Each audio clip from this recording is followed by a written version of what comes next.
Hi Sagittarius, welcome to your October Tarot Horoscope. After a year of doing these, I finally realized I can just shuffle the cards and get the card before I hit record, so you don't have to sit here watching me throw cards around and nothing happening for a couple minutes. So I have a card for you already, Sagittarius. The first 2/3 of October is Libra season, and then towards the end of the month, we will be rolling into Scorpio season. And your card for October is the Sun. We've had a lot of major arcana so far. It's a pretty big month. Okay, so the Sun for us, Sagittarius. We have this figure, this man, kind of like a statue, and he's standing there. He's looking down off to the side, a little bit shadowed, has a bit of a robe here. There's these little cherubs up off in the clouds, and this lion figure, but again, quite in the shadows, and a big bunch of big blue background. So that's the Sun card. And we're going to see what the Sun has for us today. Okay, the Sun. Enlightenment. The lion is a typical sun symbol, while the Greco-Roman Apollo appears here as the god of light. Yet the card is rendered in darker tones. Most versions of this card depict twins, mostly shown as children, which discreetly hints at the second birth. The second birth is a metaphor, which means that you, as an adult, have to be reborn, and moreover give birth to yourself this time around. Your first birth brought you into the world. Your second birth is nothing less than deliberately choosing your own life's path, no longer restricted by habitual behaviors and fixed routines, but informed by free choice and by exercising your own free will. Traditional behavior and thought patterns are replaced by a consciously chosen lifestyle. The second birth may be followed by a third, a fourth birth, and more in a progressive path of renewal, but the second birth is decisive, as the first one to be undertaken deliberately. This theme is common to the Buddhist goal of enlightenment, or the Christian maxim, if you do not become like the little children, you will not enter the kingdom of heaven. This second birth is possible only as the result of a process of becoming. As long as you are lacking a true understanding of yourself, you will remain in an in-between state, in a period of being on the road. The subdued colors of the picture are in keeping with the tribulations on the way to the sun, the very center of yourself. This card is about finding your way towards the sun, which is located at the heart of the matter. Practical advice: beware of all delusions. Surrender to the life stream of energy, or the stream of life energy within and without yourself. Love God and do what you want to do. Okay. This card, man, all right. So this card is it's interesting because the message is very much empowerment. It's all free choice, free will. You are kind of the master of your own destiny, and you are not restricted by just because you've done it this way, you have to do it, or that there's, lifestyle choices that people expect of you, or, that you have an identity because of what you've done in the past. It's all fresh, that you have the ability through this rebirth.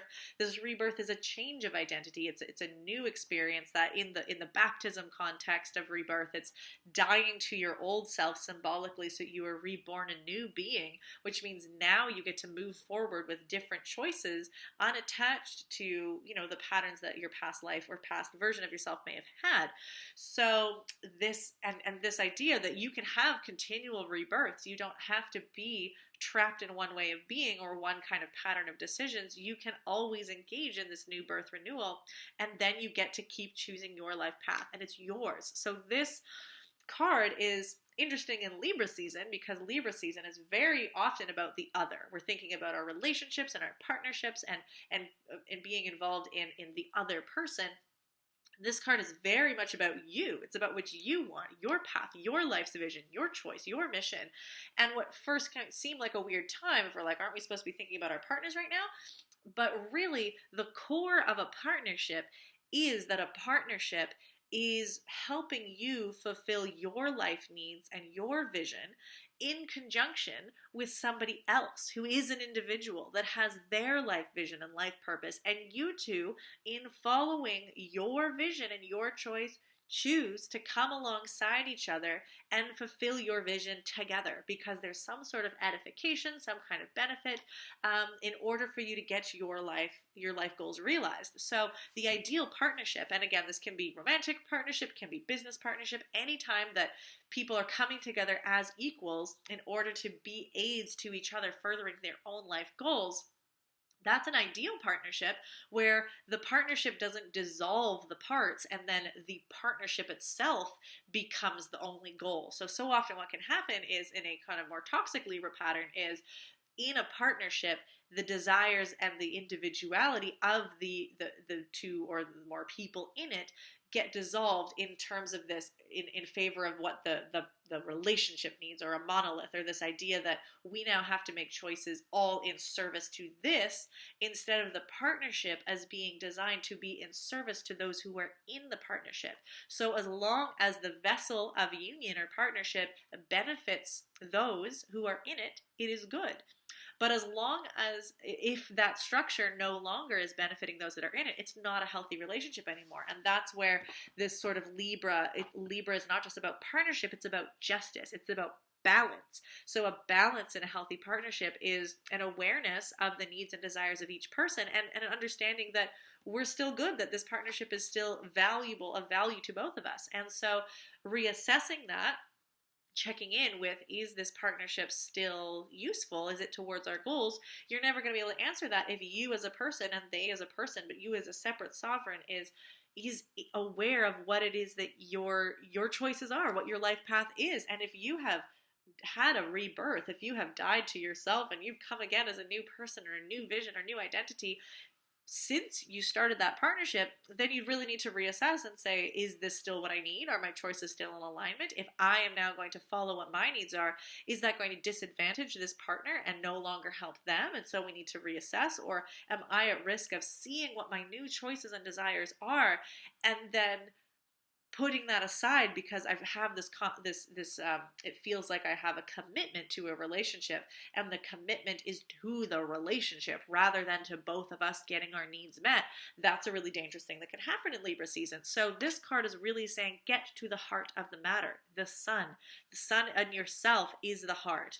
The sun in the solar system is not just the physical focus as everything orbits it, but it is the light and life source, the energy supply, the nutrient supply for the whole system. So your heart is the sun of the system of your being, where this is what provides your heat and your life force, and all of the other things that your body does needs to be has that orbit of that heart. So if you are not aware of what this heart wants to choose, then you're never going to be able to be honest in your partnership, and that those partnerships are no longer going to be able to serve you, and then it either becomes unequal, where you are just existing to support your partner or their goals, and you're no longer this kind of balance, and it's more a service role. That's not a true partnership. And then that, if that's what you still want to do, you can renegotiate that. But Libra season is really inviting that.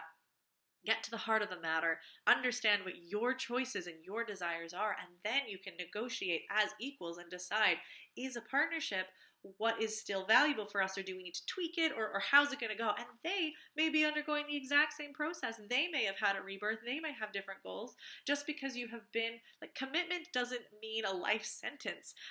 If your commitment is to health, if your commitment is to shared vision, that's going to be a dynamic process. And how you can be committed to the health of all the individuals allows, or ought to allow, for some flexibility of what the structure looks like.